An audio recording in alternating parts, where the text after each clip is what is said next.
मातृभाषाओं के सामने के इस संकट पर बात करने के लिए हमारे साथ हैं देश के जाने माने भाषा शास्त्री और साहित्यकार प्रोफेसर गणेश नारायण दास देवी, जो भारतीय भाषा लोक सर्वेक्षण के प्रमुख संपादक भी रहे हैं।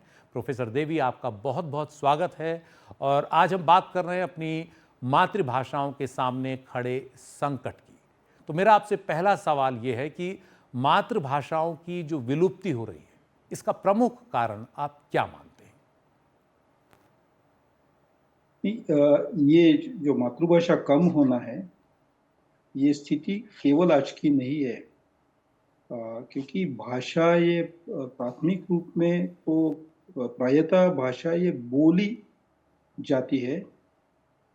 जब से लिखना शुरू हुआ, स्क्रिप्ट की नहीं, लिपि की बात नहीं मैं कर रहा हूँ, लेकिन कागज का इस्तेमाल शुरू हुआ तब, और उसके बाद जब मुद्रण आया, प्रिंटिंग आया, तब से लेके छोटी छोटी भाषाएं जो थी वो कम होती गई।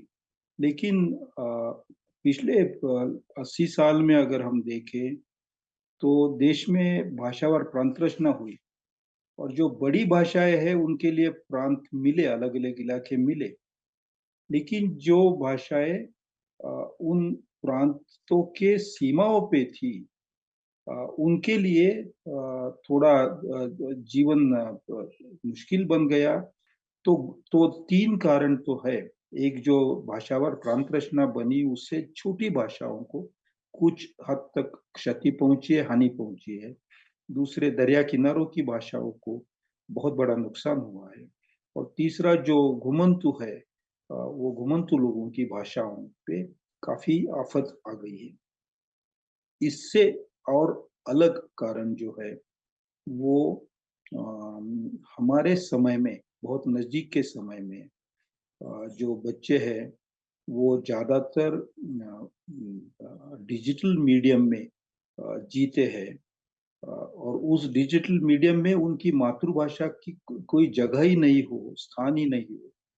तो बहुत ही स्वाभाविक है कि वो अपनी मातृभाषा से बिछड़ जाएंगे। ये कारण है। प्रोफेसर देवी, देश में भाषाओं को लेकर बड़ा विवाद होता है, खासतौर पर उत्तर और दक्षिण के राज्यों के बीच, उनके नेताओं के बीच। इसके पीछे मुख्य वजह है, आप क्या मानते हैं? मैं कभी कभी इसके बारे में जब सोचता हूँ, बड़ी गंभीरता से सोचता हूँ, तो मेरे मन में ये विचार आता है कि जब अंग्रेज हमारे देश में आते हैं, या तो अमेरिकन टूरिस्ट आते हैं, काम के लिए आते हैं, वो हमसे अपेक्षा रखते हैं कि हम अंग्रेजी जानते होंगे। वो अपनी तेलुगु या हिंदी या बांग्ला या पंजाबी में बात नहीं करते। वो अपेक्षा रखते हैं कि हम अंग्रेजी बोले। और जब हम उनके देश में जाते हैं तो भी हम स्वीकारते हैं कि हम अंग्रेजी बोलेंगे। अब यही बात आप देखिए, दक्षिण और उत्तर का जो सिलसिला है। तो मैं जब भी दक्षिण में जाता हूँ तो हिंदी में बात शुरू करता हूँ। मुझे लगता है कि उन लोगों को हिंदी तो आनी चाहिए, क्योंकि एक राष्ट्रभाषा के नाम में हिंदी को हम पहचानते हैं। लेकिन अगर कोई तमिलियन या तेलुगु बोलने वाले हैदराबाद से अगर वो आगरा या रायबरेली जाए और तेलुगु में भाषा बात करने लगे, तो वहाँ के लोगों को ये बहुत अजीब लगेगा। कहने का मतलब ये है कि हिंदी बोलने वाले आंध्र प्रदेश और तेलंगाना में, कर्नाटक में बहुत है। और तमिलनाडु में भी जब हिंदी भाषा प्रसारणी की इम्तिहान वगैरह का सिलसिला था, उस समय तमिलनाडु में बहुत सारे लोगों ने हिंदी सीख ली। हमारे आज़ादी के आंदोलन के समय तमिलनाडु में बहुत सारे लोग बड़े उत्साह से हिंदी सीख रहे थे, अपना रहे थे। लेकिन जब किसी को लगता है कि दूसरी भाषा की ज्यादती होती है, जैसे मैं दूसरा उदाहरण ले लूं कि एक बांग्ला स्पीकर जो है वो गुजरात में चला जाए या तो महाराष्ट्र में चला जाए, और उसे कहा गया कि आपको मराठी बोलनी चाहिए, बंगाली नहीं बोलनी चाहिए, तो वो स्वीकारेगा।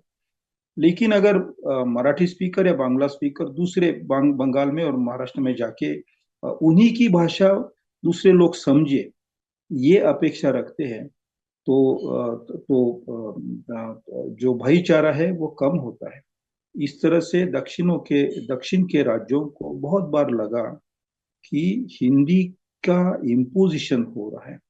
और कभी कभी इसमें एक सूक्ष्मता से देखने की बात, एक तो हम सब राज्य एक ही देश के राज्य है, ये भावना तो बिल्कुल हरेक के दिल में है। जब भी जहां भी केरल से लेके कश्मीर तक हम जब गाना गाते हैं कि हम बुलबुले उसकी ये गुलिस्ता हमारा, तो हरेक को दिल में बहुत देश प्रेम जागृत होता है। हिंदी में गाना हो तो भी लेकिन लेकिन हमारे यहाँ कोई भी एक भाषा नेशनल लैंग्वेज के रूप में स्वीकारी नहीं गई है। सभी भाषाओं को संविधान के 8वें परिशिष्ट में सूची में जो भी भाषा है उनको समान दर्जा दिया गया है। हिंदी को और अंग्रेजी को लैंग्वेज ऑफ एडमिनिस्ट्रेशन के रूप में स्वीकारा गया है, लेकिन हमारे पूरे देश की भाषा इस ढंग में हिंदी को स्वीकारा नहीं गया। प्रोफेसर देवी, तो फिर इन मातृभाषाओं को, इन देसी भाषाओं को बचाने के लिए क्या किया जाना चाहिए, क्या हम करें? हर भाषिक को अपने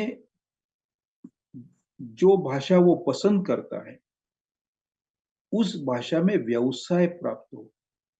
वो बहुत बड़ी नौकरी नहीं मांग रहे हैं, वो देश के राष्ट्रपति बनना नहीं चाहते, लेकिन वो किसानी कर रहा हो, मजदूरी कर रहा हो, कोई भी छोटी दुकान चला रहा हो, चाय की ढाबा चला रहा हो, पकोड़े बना रहा हो, उसको उसकी भाषा में व्यवसाय मिलता है।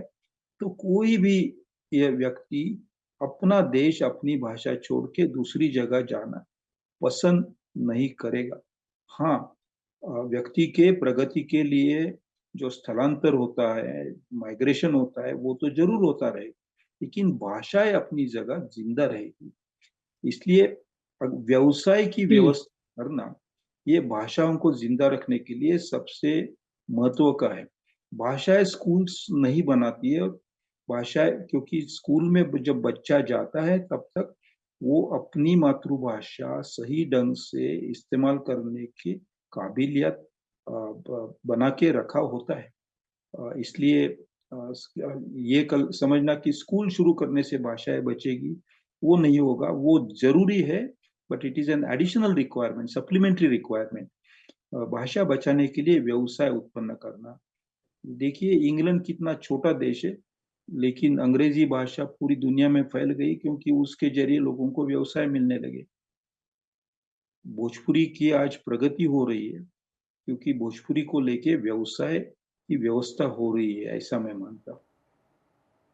अक्सर जब भारत में बात भाषा की होती है तो कुछ भाषाओं को बोली कह दिया जाता है। ये भाषाओं और बोलियों का जो अंतर है, इसे आप किस तरह देखते हैं?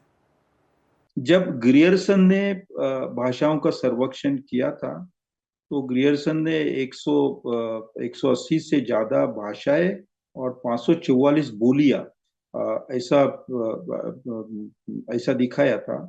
लेकिन उस समय माना जाता था कि जिस भाषा को लिपि नहीं है वो बोली होती है, उसे भाषा नहीं कहा जाए। लेकिन ये जो संकल्पना है वो सैद्धांतिक रूप से साइंटिफिक नहीं है, शास्त्रीय अशास्त्रीय है। दुनिया में ऐसी बहुत सारी भाषाएं हैं जिसकी खुद की लिपि नहीं है। आप देखिए आज भी अंग्रेजी, फ्रेंच, इटालियन, जर्मन, स्पेनिश एक अन्य भाषा की लिपि यानी लैटिन भाषा की लिपि लिपि का इस्तेमाल करते हैं। इसलिए लिपि ना होना यानी बोली ऐसा नहीं है। बोली का मतलब है कोई प्रादेशिक, एक किसी भाषा का प्रादेशिक रूप या तो व्यावसायिक रूप। और हर भाषा के मूल में ऐसे प्रादेशिक रूप और व्यावसायिक रूप ही होते हैं, वो इकट्ठा होके उसे ग्रामेरियंस, व्याकरणकार भाषा रूप में पहचानने लगते हैं। ये दो अलग अलग रूप नहीं है, एक ही पदार्थ के, एक ही वस्तु के, एक ही सामाजिक संस्था के ये दो चेहरे हैं। जी बिल्कुल, भाषा को रोज़गार से भी जोड़ना होगा। बहुत बहुत शुक्रिया प्रोफेसर गणेश देवी, भाषा को लेकर हमारी समझ और बेहतर करने के लिए। आपको धन्यवाद देना चाहता हूँ, शुक्रिया कहना चाहता हूँ, थैंक यू कहना चाहता हूँ। मेरे अंतर का भाव एक ही है, भाषा जो भी हो।